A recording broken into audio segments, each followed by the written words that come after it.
Don't be a dupe. Don't be a simpleton. My analysis is not that great.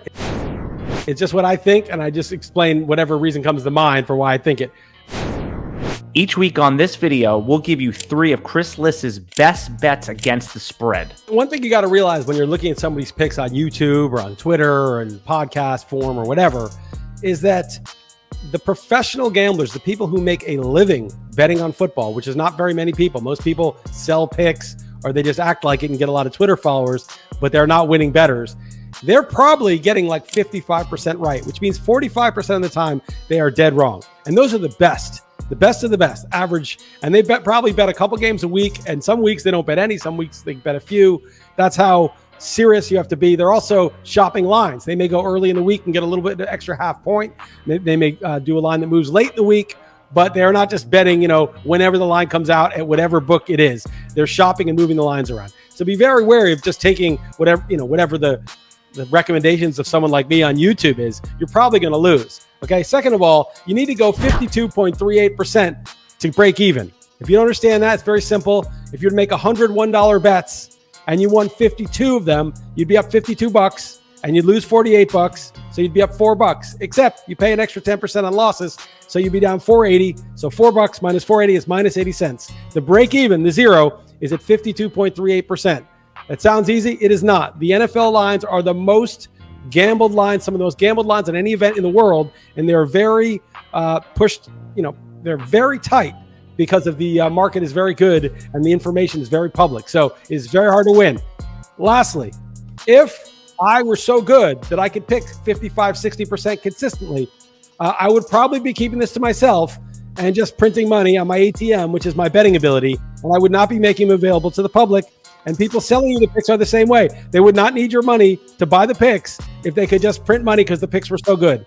Nobody selling you picks is worth buying. Okay. The picks that are worth buying are the picks that are not available for sale. Okay. Do not buy picks. That said, let's get into this week's slate. That's all reasonable disclaimer. And I think that the utility and the actionable intel from this video is your analysis. And when you make a pick, that really shows that your conviction in your analysis. So let's start with one of your best bets of the week, which is the Ravens getting 3.5. I've seen it down to 3 in some shops at home. What's your breakdown in that game? The Ravens are a good team heading into the year. I know they had some injuries. DeMarcus Peters is pretty bad. They lost a lot of running backs. They've had some wide receiver injuries. But, the quarterback's healthy. I think the core of the team is good. They're getting more than a field goal at home. The Chiefs are not good defensively. They play the Chiefs almost every year. There's a lot of big battles between these two teams. They know each other. I like the Ravens. I don't love the short week, but I like them coming off the loss, getting more than a field goal at home to really make this hard for the Chiefs. Chiefs might win. I think the Ravens might win too, but give me the 3.5. That's probably my best bet. Another home dog. The Colts are getting 4 points. The Rams are coming to visit. What do you think of this game? Yeah, the Rams won pretty decisively at home against the Bears, but really it was 2 huge plays that were totally busted plays. It was that bomb to Van Jefferson and the bomb to Cooper Kupp where they were just not guarded. Other than that, it was a pretty much even game. And, you could say, well, if they didn't get those bombs, the Rams would have done more. Maybe they might have. But the Rams are a good team. They got a much better quarterback. They should be on your short list of contenders.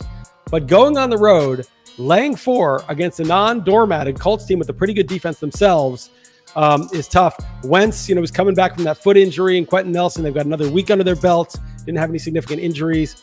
I think this will be a tough game for them. And again, I think 4 is just a little bit too many points. The Philadelphia Eagles overperformed everyone's expectations last week. Now they're home and they're a dog, 3.5 points against the 49ers who were coming to town, who had some trouble with the Detroit Lions last week. What do you make of this game and who you taking? I'm taking the Eagles. I know it's a little risky to sort of overreact from 1 week. Like, why are we moving the Eagles up so much just because, they had a good week against the Falcons? But I was high on the Eagles before last week. I was like, they got their 2 Pro Bowl linemen back that they were missing last year. They have Jalen Hurts, who was good at the end of the year instead of, Carson, the carcass of Carson Wentz. And if you think about it, that basically this team collapsed last year. Their offense they were a favorite for the NFC East last year. They collapsed because they lost their best lineman. Wentz was toast, and the whole thing fell apart. Rieger got hurt. Now they have Rieger back. They've got a 10th overall pick in Devonta Smith. Goddard, Ertz has got a little banged up, big deal. Miles Sanders looks like a player again. Kenny Gainwell looks like a player. The offensive line is healthy. And Hurts looks like the real thing. So now their offense is good instead of horrendous. I mean, they led the league in sacks, fumbles, and picks at the time that Wentz was replaced last year. I mean, you cannot win under those conditions. And now that the offense moves the ball, now the defense, which is solid, has an easier time of it. So the Niners are good, but they're going again, east, west to east, second week in a row, early body clock game. I think they were okay as long as they lost one of their top corners in Jason Verrett. So give me more than a field goal. Again, a home dog getting more than a field goal. And I think it's going to be tough for the Niners to just come in and roll over Philly. To read Chris Liss's entire columns, full column breaking down every game, beating the book, click the link in the video description below.